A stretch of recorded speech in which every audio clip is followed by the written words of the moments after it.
don't remember. Live dashboard.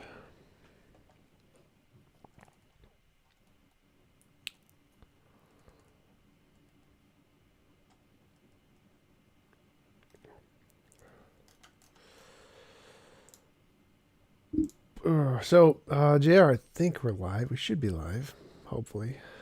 How have you been? What are you up to? I've been good. I've been learning another language, so my brain's like scrambled eggs by the end of the day. But having fun, doing good. I can still do that even though we're all in lockdown. So Yeah, one of the few things we can still do. yeah. You wanted to have a conversation about How something? about you? I'm not the best, but it's all right. Yeah. So I'm sorry to hear that. Yeah. So we had a conversation a year ago, and I thought it might be fun to pop in again and talk now that I've seen. I think I've seen most of the thing that involves dinosaurs or the flat Earth. I don't watch, but um, yeah. So I thought I'd just ask you some questions that I had from uh, listening to different discussions and just see where we go in the realm of philosophy and apologetics. I'm not an apologist or a philosopher, but interested in both, and I am a theist. Sure. So the I think the last full one I saw was you talking with about Pascal's wager with Liz Jackson. Hmm. And in that one, you said that if you died and went to heaven and came back, that would be a good reason to believe in heaven, but no one else would believe your testimony. Uh, was that like for the sake of argument, or would you say that experiencing heaven would be a good reason to believe in it? Yeah, sure. Experiencing it would be a good reason if it was like realistic enough. Really? Okay, so you would not feel the need to have empirical verification Well, that would to be differentiate it? well, that would be sort of empirical because you experienced it, but no one else would be able to verify it, and you may not have really good reason to show it's not imaginary, but you would it would probably be compelling for you, so it'd be sufficient in that way. Interesting. Okay. Wow, I didn't realize that. So then the argument about needing empirical verification to differentiate between what's imaginary and what's real would apply. You would applies mainly to like testimony and so on. Yeah, for the most part, like if you want to believe something else, there's definitely cases where you want to make sure that what you saw is real and not just imaginary. And so, if you wanted to really justify your experience, then you would still need that for it to be justified. But you could just choose to believe it based off of that. Like if I experienced that, I'd choose to believe it even if it wasn't justified. So it would still require empirical justification to be a reasonable belief, but I would believe it if I actually saw it. Yeah. Wow. We agree a lot more there than I thought we would. So uh, that's that's interesting. Uh, yeah. You surprised me with that one. Interesting. Okay, great. You also said that at least I think you said in that discussion, that you agreed we should cultivate belief as far as what would maximize our well-being, Hmm. which would be the premise of like decision theory and Pascal's wager, right? So, like, I don't think there are studies that show this, but if studies suggested Christianity or Buddhism, for example, believing in Buddhism maximized your well-being, would you then attempt to believe in Buddhism? Maybe sort of, but the point of that maximizing the well-being thing is like there's a presumption that you're going to die at some point and what's going to happen to you afterwards. So it's not a question about what you do in life, because what you do in life and determining what your well-being is pretty subjective. So that's kind of just up to you what you decide to do in life. But the question is what happens after life if you do something and have a it's pretty cut and dry. If you die and you have an afterlife that's good, that's a good thing. So, Yeah. So the eternal stakes, you would definitely say, well, you just know, the if you die and you have some afterlife, whether it's eternal or not doesn't make a difference. It's like it could be a temporary afterlife and it have the same consequences. okay. But you're not necessarily sold on we should cultivate beliefs as far as what would maximize well-being in this life. Well, I do agree with that. That's true. Just maximizing well-being is just totally subjective. It's up to you in this life. There's no measure of that at all. Got it. So you could essentially say someone could say, "Oh, I believe in Hinduism because it makes me feel good, and I think it gives me the best life I would have." And you would say, "Okay, sure, go for that, bro."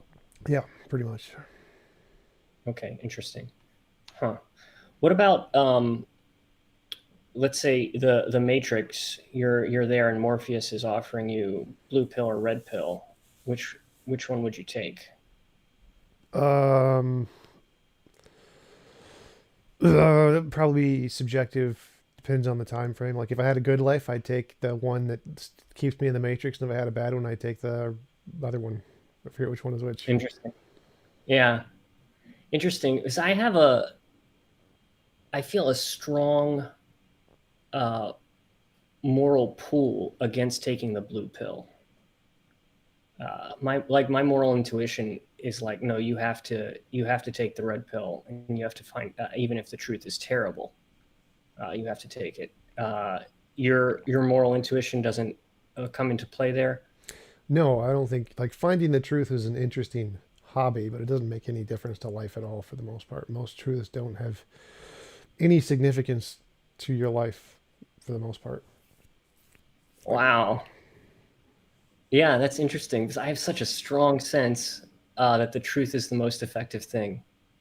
definitely And not. I don't, Definitely not. So yeah, that's like the Plantinga's evolutionary argument against naturalism is that our brain makes up a whole bunch of fictions to construct on reality, and that's what it gives us as perceptions. And so reality itself really isn't that important to our daily lives. Like we all fallacies, biases, illusions, delusions, most religious beliefs, they're all religious beliefs, they're all just fictions that we've made up in our head for the purposes of making it easier to live. They have nothing to do with truth. It's just about society and making it easier to move on in life for the most part. The truth is only useful if we can like scientifically do something with it. huh.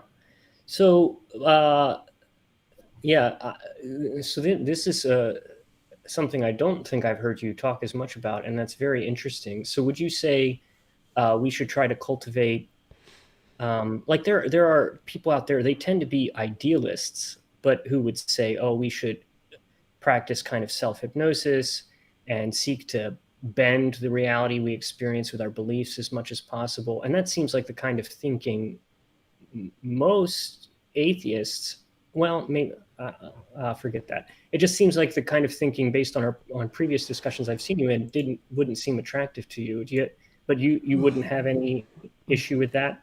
I think people should live however you want to live. It's just its choice is my metric of ultimate morality. Just choose to do whatever you want to do for the most part. Yeah. So you can do whatever you want. If you enjoy it, go for it. Life is miserable. Go do whatever you can to make it less miserable. Okay. Well, I have plenty of questions about morality for you, but let's back up a second because I had a couple more. Um, yeah, if and before we jump into the more morality questions, so let's say the red pill thing. Um, I don't know how well you remember the Matrix, but based off of your memory, do you think Neo would be epistemically justified in believing the Matrix was real? Probably. Not not the Matrix. Whenever he gets red pilled, or on the way to getting red pilled, do you think like that evidence is would be sufficient for him to think, oh, the world around me is this? Yeah, both of the worlds, both the real world or the Matrix world that he lived in, made consistent testable predictions that were repeatable for everyone around him. So that was justified for him to believe that was real. And then when he woke up in the Matrix, that made consistent testable predictions that that was real. So he was justified in believing both of those were real at the time he was in them. Yeah, but he didn't do in the Matrix world. He didn't do any. Sure, he did. Uh, Did re- tons of them. Like, if the Matrix is real, I can jump across a building or something. Or if the I Matrix is see. real, I can go to the store and buy a steak and eat a steak or whatever. Or if I get I shot, it'll see. hurt. So all of those were testable predictions, which were empirically verified. Huh. Okay, so you would say like his journey to discovering I'm in the Matrix, he's kind of accepting things provisionally and going along with it, and kind of performing tests as he goes until and kind of at each stage, one would assume his confidence in what's going on increases, and he um, he's putting a reasonable amount of belief for the epistemic justification he has. Yeah, I mean, just everyday life. If there was a unicorn that existed in my backyard every day, and I could go pet it, and I could bring my friends to pet it, and I could charge them money, and they'd pay me, that would be reasonable justification to believe in unicorns. So yeah. Yeah. Huh. Okay. Interesting. Yeah. All right. Well, let's jump ahead before we talk about morality. I also had questions about Pete Enns, but you might have already answered these questions for me, actually. But I was surprised at how gracious you were to him. Um, but maybe I shouldn't have been based off of this conversation so far, because it seems to me, and maybe you took what he was saying differently, but it seemed to me that he was pitching or espousing fideism, like he just kind of he had some what I think he would describe them as low level experiences with God, and he's just choosing to believe, but he has a fairly low confidence. Is that do you think that am I right there in what he said? Yeah, I actually mentioned that to him. He wouldn't call himself a fideist, but I interpreted it the same way, and I think fideism is perfectly reasonable. If you want to choose to believe, go for it. My only contention, like the point of my YouTube channel, is to debunk arguments that we can definitively prove are false. So, like all of the religious apologist arguments we know definitely do not work. They all fail completely objectively. And so they're bad reasoning, like flat earth reasoning. And so we can demonstrate that. And so my only contention with apologists is when they claim an objectively false thing that we can prove is false, I'm going to say, nope, that's false. But if you just want to choose to believe, I have no problem with that. I have no problem with you choosing to live however you want to live. If you want to believe you're the most brilliant person in the world, go for it. I don't care if you have evidence or not. It's irrelevant. It would only be contradictory to say you have a belief and you have evidence to support that belief. And then I'm going to talk about the evidence. I really don't care what your belief is. It's totally fine. You can choose to believe whatever you want. Yeah. And so let's say there was somebody who's like, hey, I believe this kind of describes me. I believe because I had an experience with God. If you have an experience with God, you should believe too. If you don't have an experience with God, I don't know that there are good reasons to believe. You Um, would probably be, I would disagree with the second statement. First one's perfectly fine. Um, which is the second one? if you have an experience with God, you should believe too. Like whatever. See, So choosing to believe is subjective. You can choose to believe for whatever reason you want, whether you have an experience or not. But whether or not that's compelling to someone else is completely different. And it depends on the kinds of experience and the repeatability of the experience. And is it testable for other people? There's all kinds of criteria that you would have to go through to realize, is this reasonable for someone else to believe or anyone in general to believe? The epistemic standard is not just you had an experience and that's reasonable, but you got can, it. it's the first statement is fine. You had an experience. You can choose to believe for whatever reason you want. There's no problem there. So again, my only contention is there an objectively wrong, unjustified claim about evidence? And that's what my interest is in. Got it.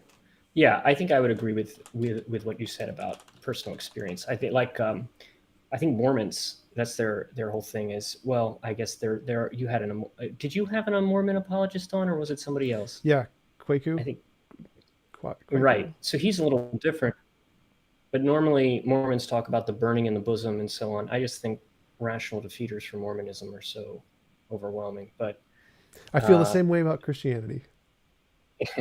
I set you up for that. Well, okay. So on the subject of fideism, what about William James?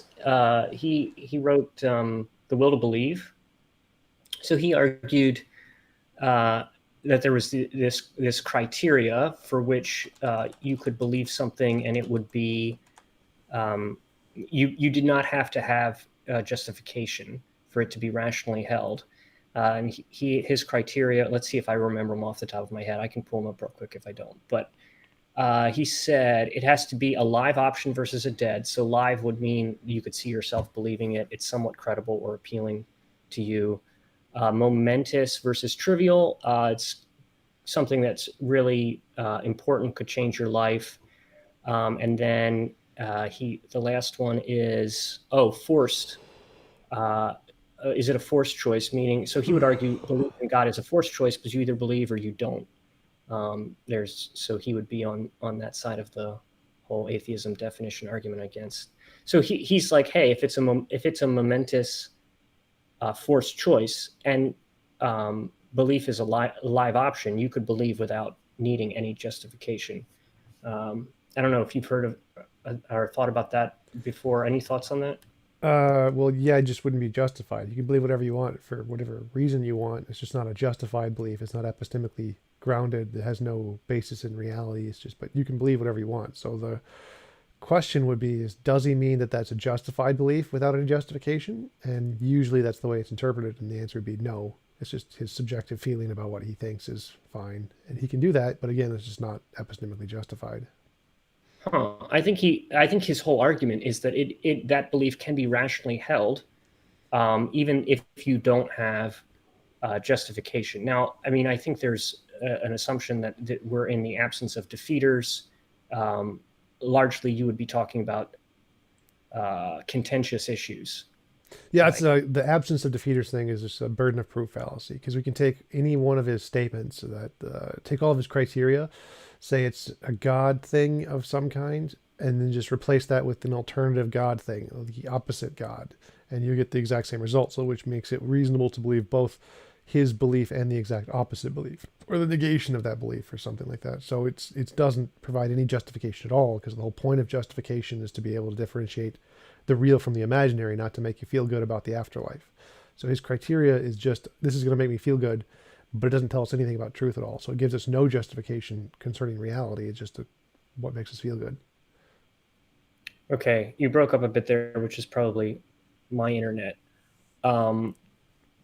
Yeah, so to summarize, the justification needs to be a justification about reality, not a justification about our feelings. So we can't be justified about believing something about reality just because it would be beneficial to us or make us feel good.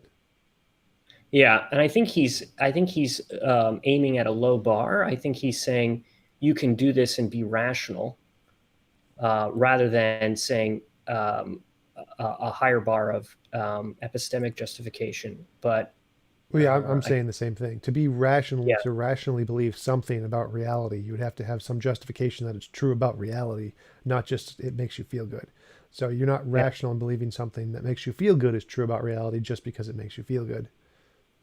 yeah. What if you've weighed the evidence and it seems like it's a 50-50, it's a coin toss kind of decision, Well, then and then the rational thing would always be follow the evidence wherever it leads. So it would just stay 50-50. It wouldn't be rational to pick one or the other. It would just be a emotional decision.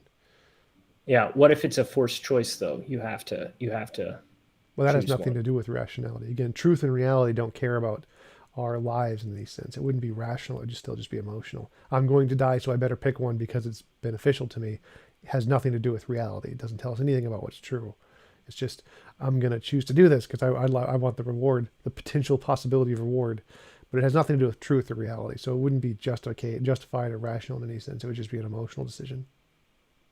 Interesting, because I think now we're back in Pascal's wager, and so perhaps I've formulated it incorrectly, or Yep, no, that's um, true. That would be Pascal's wager.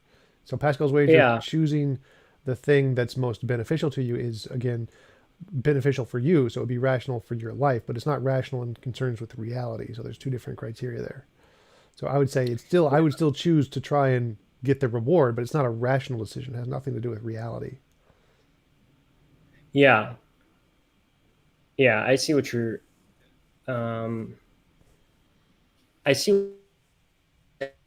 saying, although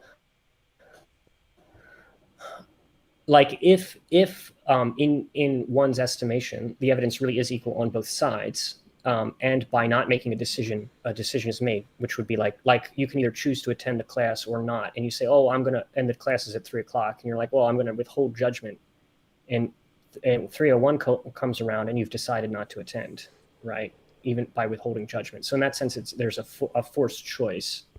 It doesn't make a difference. Again, so it's that you follow the evidence Okay. wherever it leads, and if it's a 50-50 exactly, you make no judgment. You just sit there and do nothing until it gives you one way or the other. That would be the rational scientific thing to do. Just look for more evidence and then withhold judgment until you have it. Okay. Okay. Let's jump into some questions about morality.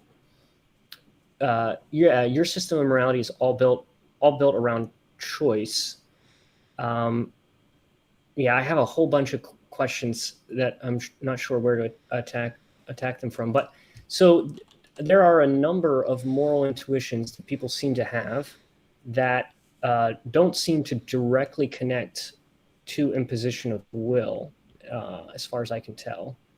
For instance, a lot of people's moral intuitions about sexual morality, uh, you know, is it seems like no imposition of will means as long as people consent, there's nothing wrong. So are those moral intuitions just erroneous? Yeah, for the most part, like we know moral progress has changed our moral intuitions over time. So we used to think slavery was fine. Lots of things that eating meat, eating animals, now vegetarianism is taking a moral fore, forerunning position. Different political theories. There's a whole bunch of things we thought were okay. Like we used back in tribes, we'd kill people who would come up to our tribe and we didn't know them. We thought that was perfectly justified because if we didn't, they would kill us. So there's lots of things that we thought were morally fine, women's rights, LGBT rights, that are now completely immoral due to moral progress. So the things that are, my argument is that given moral progress, we see a pattern, and that pattern is always choice, and that our current perceptions about what is morally justified regarding restricting choice is only due to those technological limitations that we have. Usually or sociological limitations that we have. And as soon as those go away, people will stop seeing that as immoral completely. It'll just go away. So it seems to follow the pattern of choice. And I take that to the extreme, which goes beyond our current limitations, our current intuitions, into what our intuitions would be in the future, given some certain sociological, technological state. And so at the end of the road, when we have no sociological, technological limitations, it's going to be all choice. Choice is the only standard, and all of our intuitions are going to follow that completely, not just like it is today where it's just mostly choice. Okay, interesting. So whenever people have asked you what evidence pushes you towards objective morality, you say moral intuition and moral progress. And I was kind of unclear as to how moral intuition as evidence gets us to an abstract ideal, but it sounds like you're just taking it as evidence of some kind of objective morality. But most moral intuitions people experience, you don't put much stock in. Well, I think most are right. I just think there's some percentage of them are wrong. So I don't think most I would discount because most of them would align with my model. It's only a select few that usually wouldn't.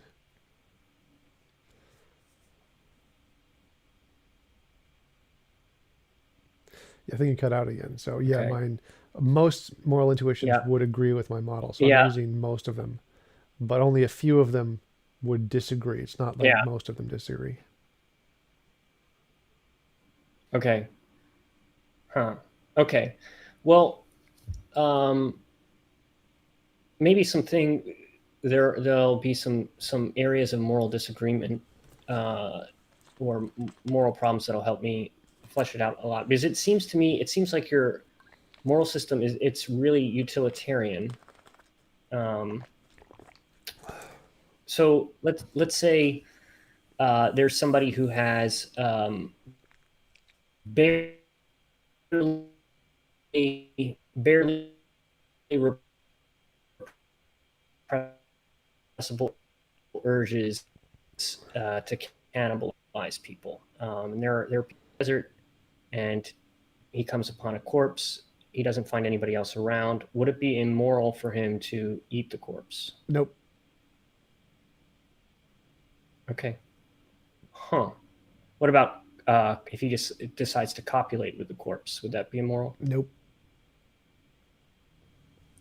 Yeah. See, and that's where I'm like, ooh, you're there. And I know moral disgust is not a great measure, but it is something that's people experience very profoundly. Uh, so would you appeal to something else to explain those moral intuitions? Yeah, those are just the sociological limitations. It has to just they'll be gone essentially in several hundred years at least. Okay. Huh. I mean, Okay. yeah, Well, we have lots of very strange feelings about things due to our evolutionary biology. Like if we killing someone who entered the village who we didn't know, we would see that as morally right, and if we let them go, it would cause us the same kind of moral disgust because of the fear of how it would kill us. It's just a reaction of how um, sociologically we've developed through evolution. That has nothing to do with morality at all. It's all just weird. yeah. And so I guess I thought your system, your model of objective morality was providing more explanations than it actually does. So it seems like it's mainly explaining um, uh, what in what objective morality is, and it does give an ideal, some kind of ideal to people for people to, but it's not necessary. Like you're appealing to a lot of the same things moral relativists would appeal to explain a lot of our moral intuitions. Well, yeah, our moral intuitions, a lot of them are just evolutionary based. So we know what causes all of these feelings. That's not really up for debate. My position is just to explain what would objective morality be, not try to explain where we got these feelings, because where we got them is obviously evolution. Interesting. Okay, but uh, wouldn't our sense of objective morality that would arise from, you're saying, a real objective morality that exists out there, right? Well, objective morality, in my sense, abstract objects or abstract conceptions can be objective. Like I consider math to be objective and logic to be objective in most senses. So it doesn't need to exist out there to be objective. It can still just be a construct of our mind and still be objective, as long as it refers to something independent of the mental construction. So like 1 + 1 = 2 is objective because it refers to reality, as opposed to 1 + 1 = 5. That would be not objective, which is wrong. And sentences can be objective, like I am a person instead of I am a space leprechaun. Like one of those sentences is objectively true and one of them isn't. So I think that moral statements can be objectively true because they refer to something. Um, and that's where I go with objective morality. I don't really care about where it came from. Where it came from doesn't make a difference. Like how we learned about math doesn't make a difference. It's objectively true regardless of how we got it.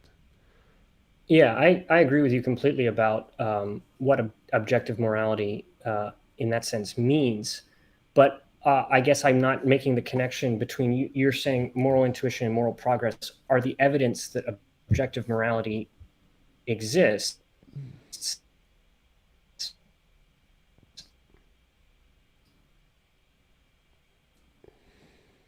And that's the connection I'm to the objective morality that you're holding up. Does that make sense? And we probably broke up a bit too. Yeah, so just like when we see things fall, it's objective, it's evidence of gravity. When we experience morality, it's evidence of morality, but that doesn't mean all experiences are, because we still have delusions. So we can have delusions of things falling, which aren't evidence of gravity. So there's no problem with having some intuitions that are evidence of or guide us toward objective morality and some that don't. You just have to figure out which ones are which.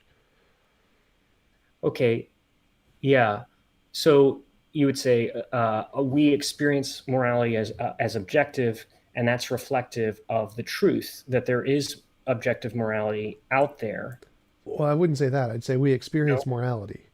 And the reason morality is objective is like referring to an ideal world in my sense, and that's what makes it objective. It's not just we don't experience it as objective. That doesn't mean anything. We just experience it, just like we experience gravity.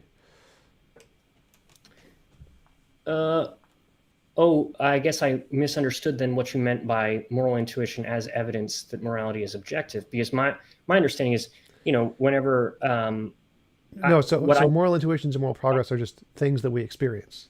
The evidence that it's subjective is that the moral progress seems to follow a specific pattern in a specific direction, leading to a specific conclusion. got it. Okay, so you're actually you're plotting the chart of moral progress and saying this is what we arrive at. We're going to arrive, and you're kind of making a prediction as well. We're going to arrive at this absolute best of all possible worlds is no imposition of will. Yep. And if you're right, decades from now, you'll be more vindicated than you are today. Yep, that is exactly it. Okay. It seems to me, and again, this is just a ground level. Maybe it's not ground level, but a strong, basic intuition I have that whatever ideal exists, we should strive for. So if, and this is kind of the is ought question. I guess, but even the sense that morality exists, that some sort of real or objective morality exists, seems to place dictates on our lives. Like we should orient our lives towards that. Would you agree, or would you say again, you're just free to do whatever you want? Well, again, so morality in mine is descriptive. So it would say if you do X, you are moral, or if you do X, you are not moral. It doesn't tell us you ought to do anything. It has no obligation. It would say this is a descriptive thing about you. Like if you play basketball, you're a basketball player. So if you kill someone, you're immoral. If you save someone, you're moral. It has nothing to do with the oughts. Really don't play any role into it. Oughts don't matter to objective measures of anything. So, like if you objectively measure my height, it doesn't matter what I ought to do, whether I ought to be higher, or ought to be taller, or ought to be shorter. It doesn't make a difference. It's just a description of my height, and that's what makes it objective. So, in morality, it would be the same thing. It'd just be a description of what you are, moral or immoral, and the oughts are just irrelevant. It is not important to what morality is. Yeah, but if this ideal is just conceptual, why are we on this chart of moral progress that you see? Evolution. I guess that's the evolution. Yeah. So how is evolution guiding us towards this concept? No idea. It could just be coincidental, but that doesn't make a difference to my model. I don't care. Okay, well, that's the part that's really interesting to me. I think people who believe in objective morality as God-given would say, oh, well, God's revealing this morality to us, and they would see that as a significant part of evidence for them, and so that's kind of the piece that's interesting. Is I think having an ideal, a conceptual ideal that people orient towards as an objective morality is actually brilliant. I think it, and I don't think it's that far away from, a concept of morality that I would have, but how it gets communicated to us, or why we have any awareness of it, or why we're moving in that direction is the part that doesn't make sense. Well, again, the why we're moving in that direction doesn't matter much. It's not. It's like, why are we moving? Why are we in a tribe that travels in a certain direction? Why are we moving in that direction? Like, who cares? It doesn't make a difference. We can make up stories for it, but that's not really relevant to the question. It's just what's at the end of the road. So they're two different questions, like why we're doing it, which is going to have some kind of naturalistic evolutionary response of why we're doing it. And it purely may or may not be coincidental. And there are different species who may go in different directions depending on how their evolution worked. But that has no relevance to mine. Like, I don't care if we, like, again, like the just discovery of gravity. Like, I don't care if we acknowledge gravity, if we're moving towards gravity, if we're moving in a direction, makes no difference. Like, why is the Earth traveling and why is our solar system traveling in this direction and not that direction? Like, who cares? It doesn't make a difference. The point is just gravity is objective. And so morality is the same kind of a thing. Asking why we're going in a specific direction is more of a subjective thing and really not relevant to the general concept of gravity, that we're going in this particular direction. Yeah. That that's actually very helpful to me because I think seem to dead end with people, especially when it gets down to nominalism, like laws of logic. People are you're going to say, well, they're just descriptive, and then the other guy is saying, yes, but why? Why are they? Why is there this order we see? And you're saying it doesn't matter, but to the theist, obviously, it does matter because they're going to try to argue that these are thoughts in the mind of God or something similar, right? Well, nominalism, the reason is because it corresponds to reality. So the reason that math and logic describe reality is because those specific formulations of math and logic correspond to reality. They're like if you say 1 plus 1 equals 2, that describes reality. If you say 1 plus 1 equals 5, that does not describe reality. And that's why 1 plus 1 equals 2 is descriptive and 1 plus 1 equals 5 isn't. So morality could be the same thing, where there is a morality out there, but I would say it describes this abstract ideal, and that's what it's referring to. Morality is referring to what the ideal world would look like for all beings with wills. That is what moral statements describe, just like 1 plus 1 describes reality. And so I'd say, but I don't think that has anything to do with the way we are going. Like, I think the way we are going is specifically due to evolution. Like, everything we feel is due to evolution. But that's not really relevant to, again, objective reality, because we see lots of things: illusions, delusions, fallacies, biases, all kinds of things that our brains do which have no correspondence to reality. So the way that we are going isn't relevant specifically to what is objectively true in the world. It's just how evolution designed our brains for the most part. Yeah, yeah, I understand your argument on the morality question. That helps a lot. I think that may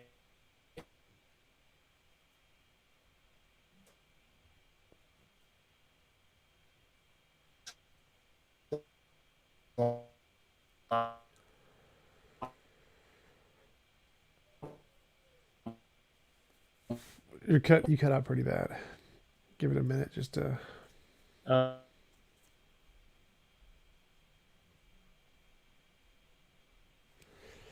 try refreshing the page. oh, was I breaking up that entire time? Yep, yep. Oh, you missed. It was just the most eloquent and brilliant speech.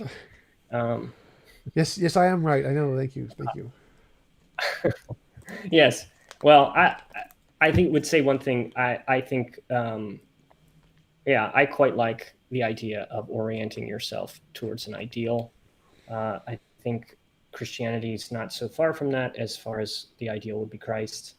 But uh, yeah, so it makes sense to me. Um, have you? Maybe you have, but do you have any plans to talk to a Platonist or a Neoplatonist? Um, I might have in the past. I don't remember. I don't. I'm pretty sure I did actually. I think I talked to one earlier on, but I don't think I have any planned right now. Yeah, Mostly or because maybe like good. yeah, most of the people I talk to are usually religious and non-Platonists, so I don't. It doesn't. It's not really Yeah, a common philosophical position, so it's not something I've really looked into to try and find someone to specifically talk to. yeah. It seems like um, you know, obviously you're an atheist, and there isn't one atheist worldview. But from watching your videos, you have a collection of beliefs um, that really cut off all philosophical arguments for God, and one of them is seems to be nominalism.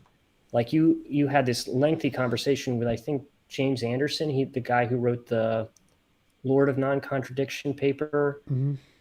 And it seems like it was good, but it was kind of frustrating to listen to because it seems at the end it was kind of like he's like, oh, well, you're a nominalist and I'm not, and then the conversation ended, and I'm like, well, yeah, but I would like to. That's the key issue. Like there should be like how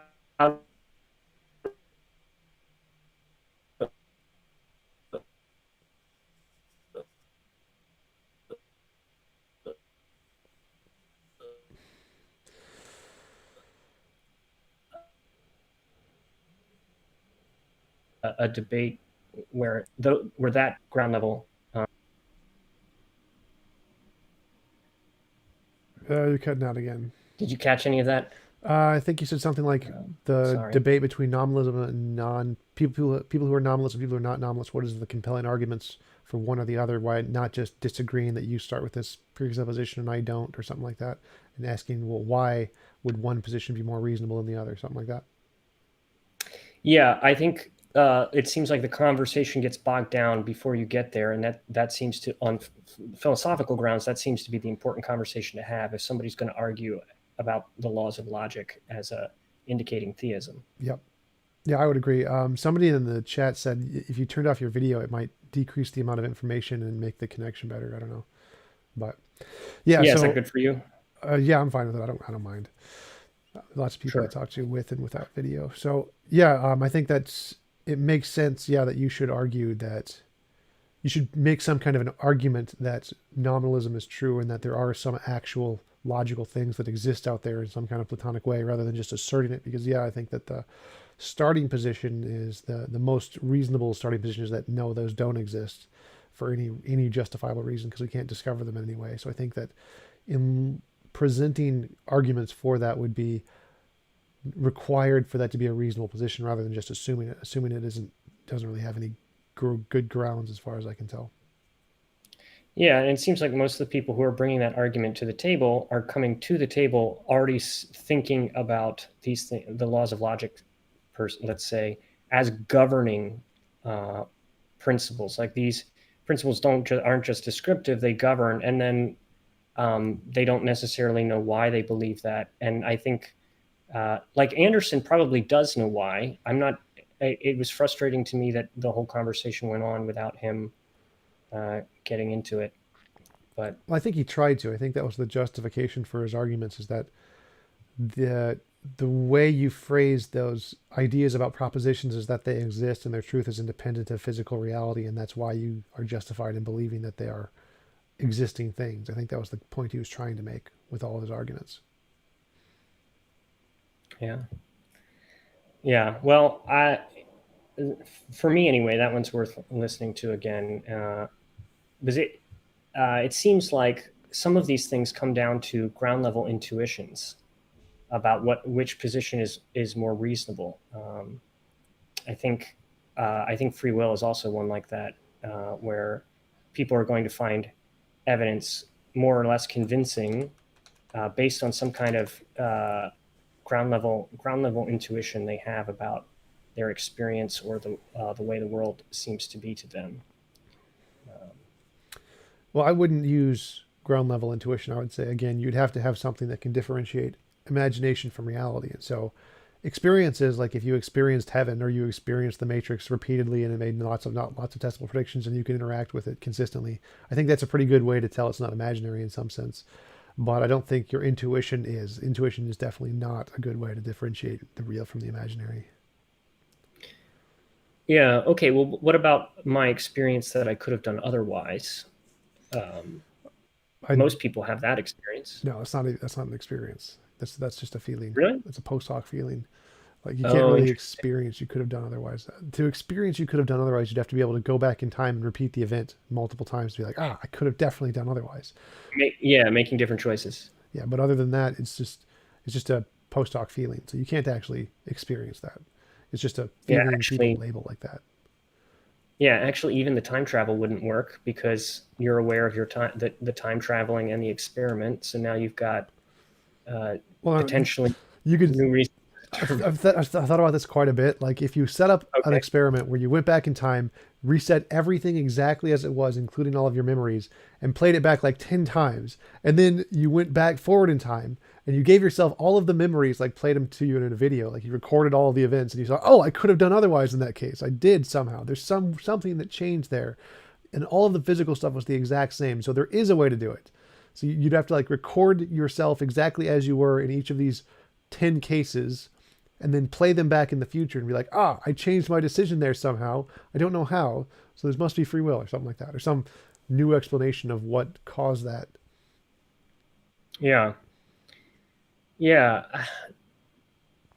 yeah. This is another interesting um, nuance to your views because I think, I mean, you don't believe in properly basic beliefs, and I think this helps me understand why you wouldn't. the because I would say, oh, I experience a very powerful perception that I could have done otherwise. But to you, you're like, oh, that's not an experience that has like, um, let's say somebody's religious experience seems to have some sort of sense experience to it, whereas this does not. Is that the differentiation for you? I don't think so. So, Okay, I mean, there are lots of philosophers that accept properly basic beliefs. Most of them don't accept free will as being one of them at all. So, that's true. Yeah. um, I don't accept properly basic beliefs because I think that all beliefs can be justified without just assuming they're basic. I don't think you need that for anything. That's why I don't accept properly basic beliefs. Just because you experience it isn't a belief that it's real. It's an experience. It justifies that it's imaginary. So you can definitely justify that belief that it's in part of your imagination. But in the case of free will, like again, most philosophers just completely wholesale reject free will in its entirety, or just relabel it compatibilism, which is just kind of determinism. So free will isn't really a coherent concept, and the arguments that people present for free will again are just not compelling at all. They don't mean anything for the most part. They're just begging the questions to assuming I have a feeling, therefore it's true, essentially. And it's not really a compelling argument in philosophy. So I don't agree with that argument being very useful for anything. I don't think that I'd say most philosophers don't. Yeah, I wish you could get Swinburne on here, or maybe a Swinburne disciple will come on and talk about his book, Mind, Brain, and Free Will, and he just came out with a new one too. Well, Swinburne Um, rejects free will, so really, I was just reading Stanford Encyclopedia of Philosophy. He argues it's properly basic, and Mind, Brain, and Free Will, I think, is the one of the main defenses of free will. I think so because I was talking with him about it in via email, and he said, I think he literally said, no, that kind of free will is impossible or something like that. Huh. So, I just listened to a lecture from him about the implausibility of physical determinism. Now, maybe that was he was coming against a specific kind of determinism, but uh, I haven't. I've only read bits and pieces of Mind, Brain, and Free Will, but I'm pretty certain it's Oops. uh, one of the most popular modern defenses of libertarian free will. And I it's know also he's a presentist too for that Swinburne. reason, because he argues with William Lane Craig, foreknowledge isn't possible, because then free will wouldn't be possible. Yeah, I don't know. I have my emails with him here. He does mention Okay, that free will is, and maybe it was just specifically for this argument that we were talking about. I don't know. So, yeah, maybe.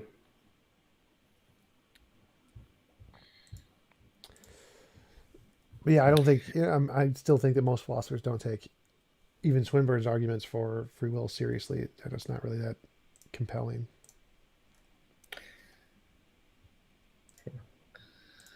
Um, yeah, the hour's sneaking away here, so I had a couple more questions I wanted to ask. Um,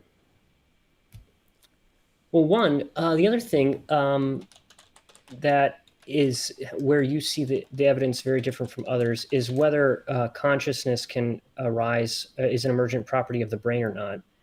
Um, and I think your go-to is to say that that is a composition fallacy, right?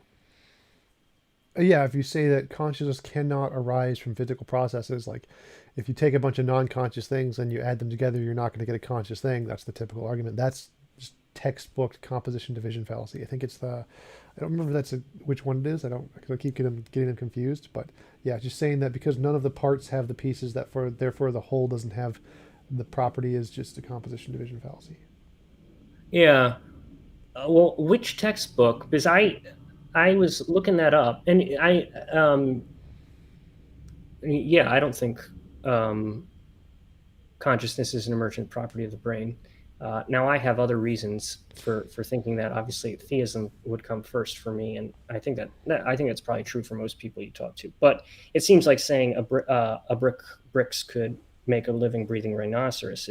And like a philosophy of mind textbook, I don't think is going to say it's a composition fallacy I'm pretty for sure, people like most implausible. philosophers, just agree to that it is actually a composition division fallacy. I mean, the argument they're making is that it's different categories. Like you can't Yeah. square root of pork chop, and they're categorically different.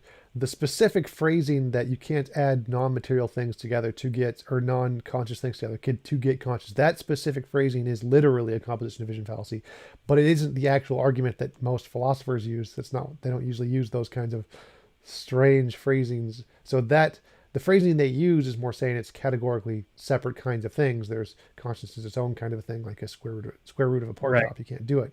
They wouldn't use that particular phrasing. So only that particular phrasing is a composition division fallacy. I see. I see. Yeah. And that's another one where I thought it was, I forget who you were talking to. And I think you were talking to an idealist who works on consciousness. And he asked you if you had enough pneumatic pumps, if you Bernardo filled, Castro. yeah, if you filled a planet with pneumatic pumps, would it, could you eventually, as in switches, could you eventually come to consciousness? And you said yes. Yep, Um, totally. yeah, whereas to him that seems bonkers. Yeah, If that consciousness is just a process in the brain, we don't really know what the process is. But if we could replicate it in a large enough system, we can produce consciousness. Like we're going to be able to do it in a computer eventually, probably pretty soon. So yeah, there's no problem with that at all. It's going to be pretty easy. yeah, and see people's judgments about that, and it seems to me people who are working in the field on that, their judgments about that. Um, some people are like you are like, oh, we're very close to getting the right structure, and then some people are like, we're a million miles away, or we'll never get there. Yeah, but usually most of them agree we will get there. They all tend to agree that consciousness is a physical process in cognitive sciences and neurosciences and computer sciences. It's all just a physical process, and we're trying to get there. We have no idea how close or far away we are. We're definitely like trying to build a true AI. We have no idea how close or far away we are from that, but it is a thing we are working on because we do believe it is a physical process, and we are making progress in that field. We just don't know how much. Yeah, is that in the survey of philosophers paper you mentioned, or I is it a think different they survey of the I field? think so. I think they mentioned some things in conscious that in the Phil surveys paper, but that's not a computer science one. The computer science one would be a different study. So that one's specifically about artificial intelligence. It doesn't mention anything about that, I don't think. Okay. Yeah. Well. Yeah. Well, then there's a question of, yeah, how do we know we've got it or not? But yeah. Yeah, so the cognitive science fields, those all believe the brain is physical. We have pretty good reason to believe the brain and consciousness is physical. And then can we replicate it? That's a completely different question. That's usually Sure. more in the computer science realm. And that isn't, I haven't really tried to find any computer science studies on those. Hasn't come up very much. Yeah. Interesting. Okay. Yeah. Well, and it's also interesting to see philosophers respond to these things, but sometimes uh, you get people in one field draw a conclusion based on experiments, and then somebody from another field comes and looks at it and says, why would you interpret the results in that kind of way? And that's usually what it seems like. Uh, yeah, philosophers are good at drawing objections to, like, well, there are many different ways you could interpret this data or these results.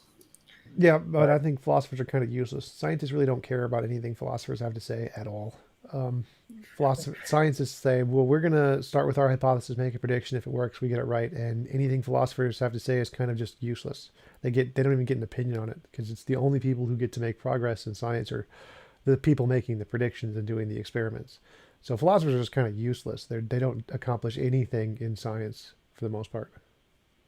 well, if we get the right structure that produces consciousness, then you will be proved right. Until then, the philosophers are free to say you're misinterpreting the data and come up with other explanations, right?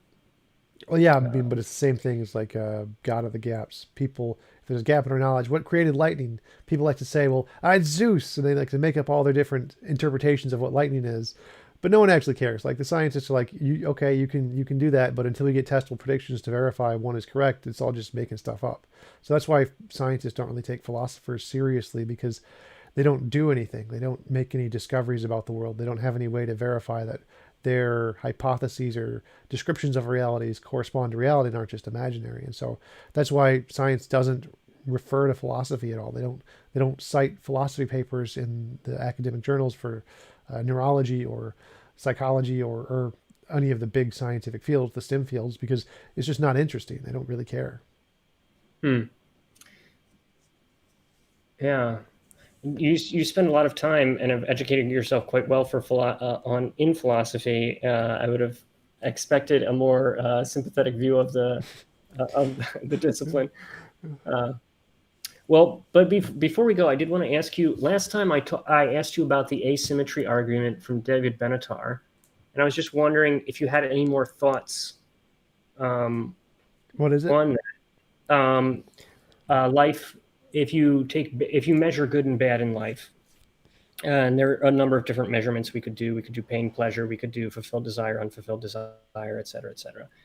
Most of those, the way you measure those, if you take an objective look, life is more bad than good, and this should have a great impact on how we live, on whether or not we procreate. So then he brings it into an antinatalist argument.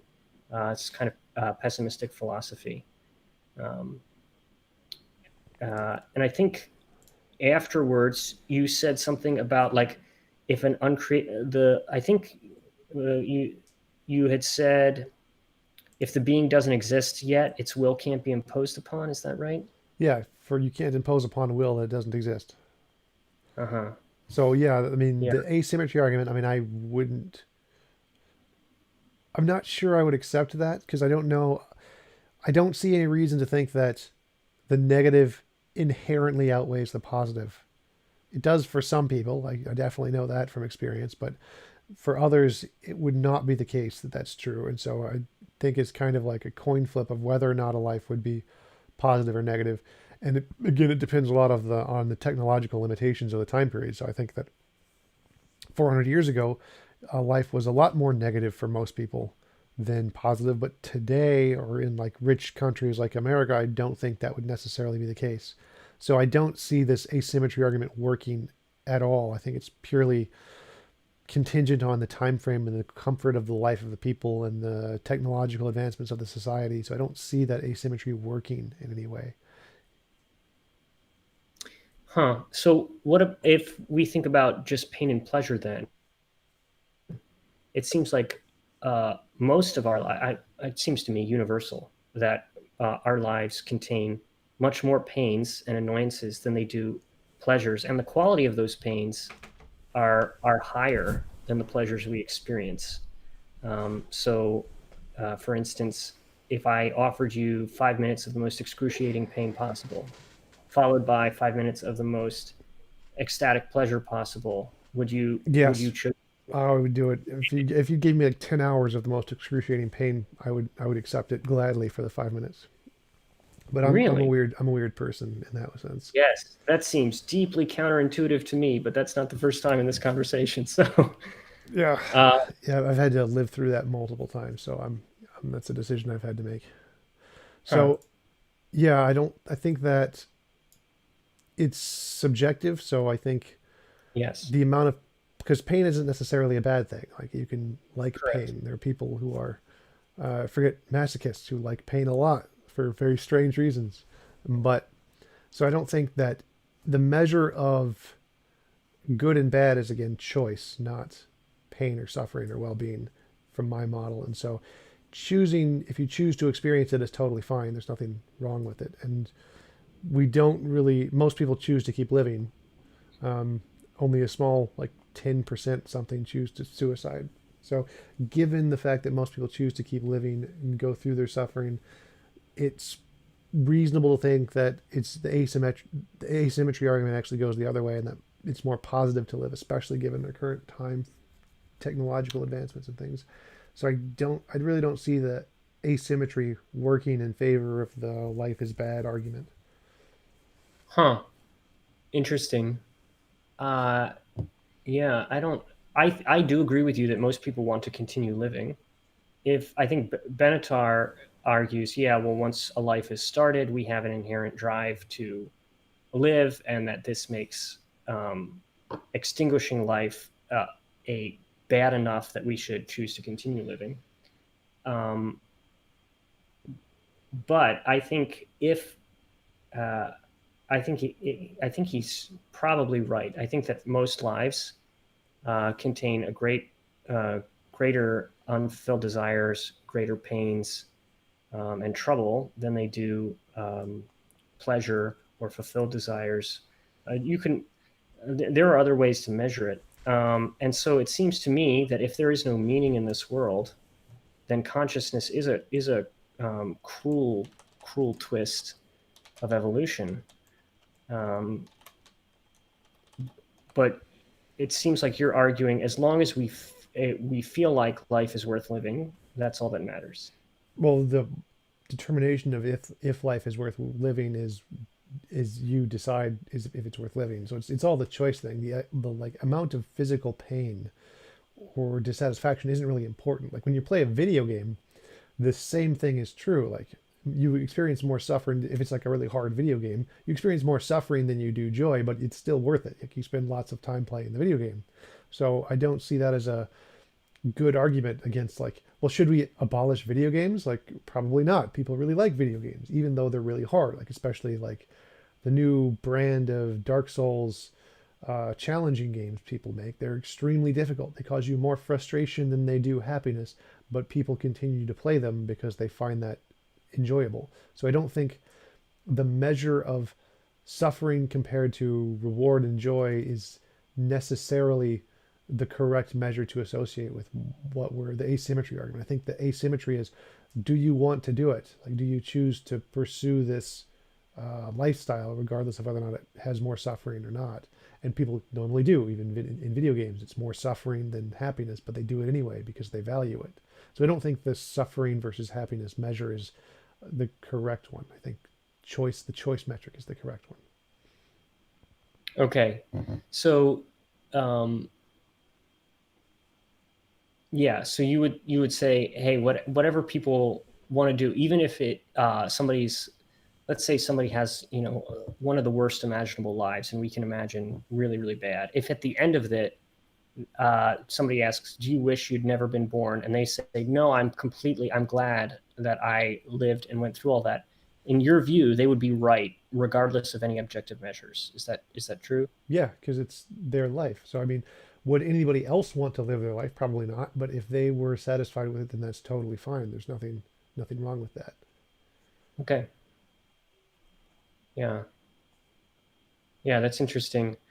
I don't know. I find myself, before I was a Christian, I was barely a theist. I probably would have liked everybody to talk me out of it. And the reason I was is because I perceived meaning everywhere and felt uh, life didn't like I just, I don't know, couldn't get away from this perception that there was meaning in life. And it seems like to me that if there isn't, then we're life is just inconceivably bad.